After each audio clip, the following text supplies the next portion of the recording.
Bonjour à toutes et à tous, on va commencer cette revue de presse en France avec les derniers résultats de Ligue 1. Après avoir dominé le Racing Club de Strasbourg, l'Olympique de Marseille s'est complètement effondré à la Méno.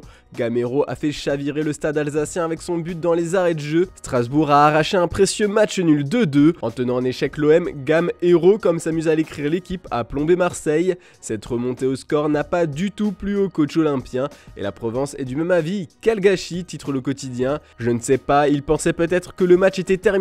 Je leur criais que le match n'était pas terminé, mais il s'est passé ce qu'il s'est passé, a déclaré Igor Tudor après le match. Puis le PSG aussi s'est fait très peur hier. Par 2 fois, le PSG a été mené au score contre 3. Les Parisiens ont pu compter sur le duo Messi-Neymar pour s'offrir la victoire 4-3, mais la fragilité défensive des Rouges et Bleus interroge de plus en plus, comme le souligne le Parisien qui les appelle les rois du déséquilibre.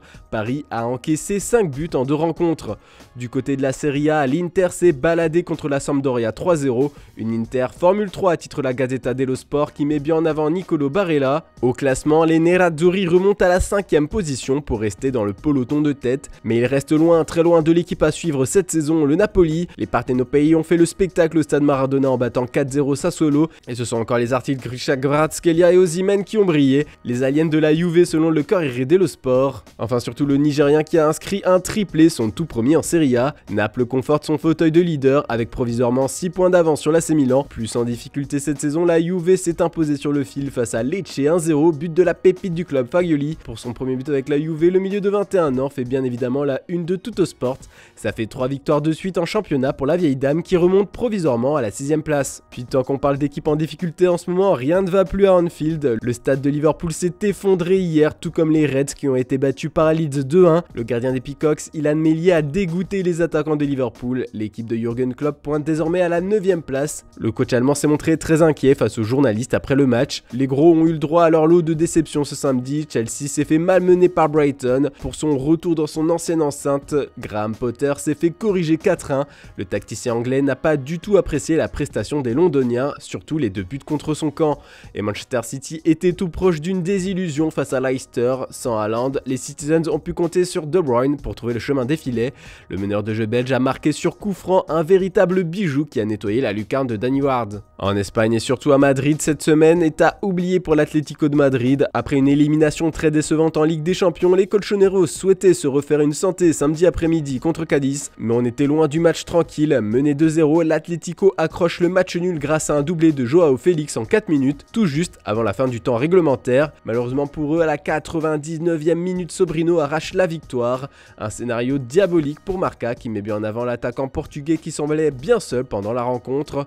L'homme providentiel en ce moment à Barcelone, c'est Lewandowski. Grâce à un but très tardif du Polonais, le Barça prend les 3 points sur la pelouse de Valence et reprend provisoirement la place de leader au Real Madrid. On peut voir la joie du buteur sur la première page de sport. Bon, on va fermer cette page résultat, on va parler un peu plus mercato maintenant, mais on va continuer à s'intéresser au FC Barcelone, car selon les informations du Daily Star, le club catalan veut recruter Bruno Guimaraes en janvier. Pour les dirigeants espagnols, son arrivée pourrait permettre de relancer une bonne dynamique. En ce moment, le Brésilien fait des ravages en Première Ligue avec Newcastle. Actuellement, le journal anglais estime qu'il faudra débourser plus de 60 millions d'euros pour convaincre les dirigeants saoudiens du club anglais de le laisser filer. Mais bon, ces derniers souhaitent pour l'instant le prolonger et lui proposent un contrat XXL. Ça va être compliqué pour le Barça qui espère aussi ramener Messi au Camp Nou dès cet hiver. D'après Sport, le quotidien espagnol dévoile de nouvelles informations au sujet du contrat de la Pulga. Il dévoile notamment que le PSG n'a pas envie de lever l'option d'achat pour une année supplémentaire qui existe dans le deal signé en 2021. Le club parisien veut ainsi un nouveau contrat de plus longue durée, à savoir 2 ans supplémentaires. Bonne chance au Barça. Et on va terminer ce tour de la presse européenne avec Cristiano Ronaldo. D'après le Daily Mirror, CR7 va faire son grand retour au Sporting cet hiver. La détermination de Manchester United à garder la star portugaise sera mise à l'épreuve par son club formateur. Le Sporting va proposer un compromis à Emu. Ils achètent Ronaldo, mais les Red Devils devront payer une grande partie de son salaire. Ça va être sûrement refusé dans ces conditions. Puis feuilletant The Sun ce matin, on apprend que Cristiano Ronaldo a admis que son retour à Old Trafford est une catastrophe.